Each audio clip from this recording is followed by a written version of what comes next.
In this video, I am going to explain about the truss work. Truss is a structure made up of a slender member pin jointed at the ends to carry a load at the joints only. Some of the examples of the truss are roof truss, bridge, transmission towers. All these are the examples of the truss work. And one of the good example for the truss work is roof truss. And there are mainly two types of truss are there, plain truss and space truss. Plain truss is nothing but if all the members of a truss laying in a same plane. If all the members of a truss laying in a same plane, such type of truss work is called as plain truss. One of the good example for the plain truss is roof truss. And next, space truss. Space truss is nothing but if all the members of a truss laying in a different plane. Such a truss is called as space truss. The good example for the space truss is transmission tower. And another type of truss work are perfect truss, deficient truss and redundant truss. The perfect truss is defined as a truss which has sufficient number of members which does not undergo deformation, and it should satisfy the equation m is equal to 2j minus 3, where m is nothing but number of members and j is nothing but number of joints. Next, example for the perfect truss. Here consider the triangular truss. M is equal to 2j minus 3. This is the equation that should be satisfied in order to tell the truss is perfect truss. The number of members is member 1, the member BC, AB and AC. The members are 3 and joints, joint A, joint B and joint C. The joint is equal to 3 and member is equal to 3. The M is equal to 2j minus 3. The member is 3 and the joint is 3. S3 is equal to 3. It is a perfect truss. In the same way, deficient truss. Deficient truss can also be called it as imperfect truss. The deficient truss is one which satisfies the equation m is less than 2j minus 3. Here the number of member in the truss is less than that required for a perfect truss. Such deficient truss does not retain their shapes. Example, rectangular truss. M. The member is how much? How many members are there in rectangular truss? 1, 2, 3 and 4. M is equal to 4 and joint is equal to 4. If you apply these two values for this equation, M is less than 2j minus 3. 4 is less than, if you simplify this, you will get the 4 is less than 5. So it is called as imperfect truss. Redundant truss. A truss is one where the number of members is more than that required for a perfect truss. Such truss cannot be solved using the equation of equilibrium, and it is statically indeterminate structure and should satisfy m is greater than 2j minus 3. Yes, m is, if you consider this diagram, if you count the members and joints, member is equal to 6 and joint is 4. And if you apply the equation, if you apply these two values for the equation, m will be greater than the equation. So it is called as redundant truss. Now we are going to explain the problem. Find the force in all the members of a truss shown in the figure. Tabulate the results and indicate the magnitude and nature of the force on the diagram of truss.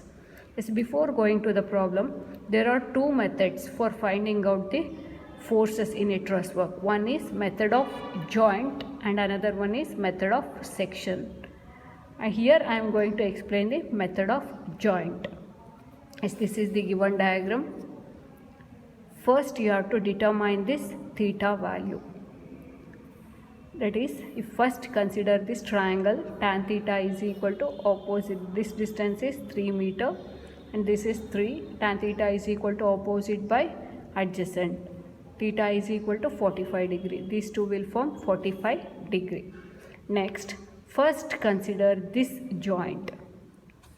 Consider this joint, joint C.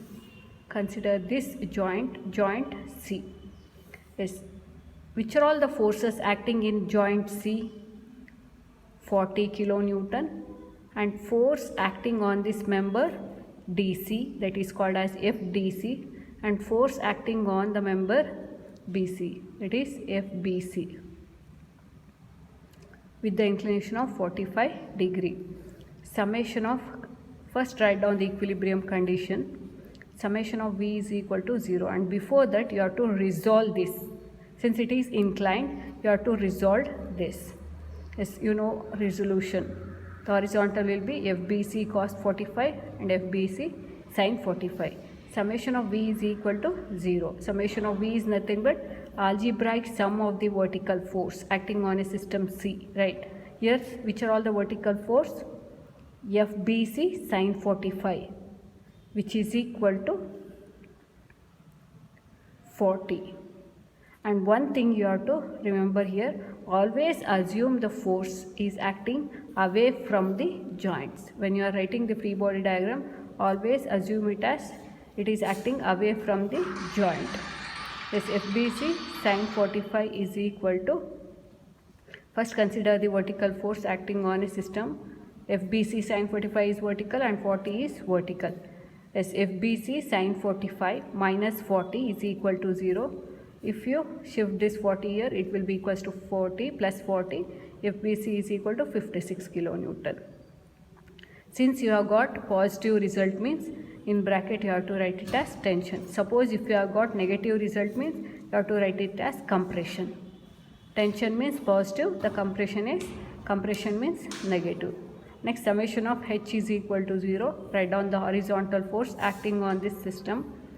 Right is positive, left negative, upward positive, downward negative. FDC is equal to minus 40 kilonewton.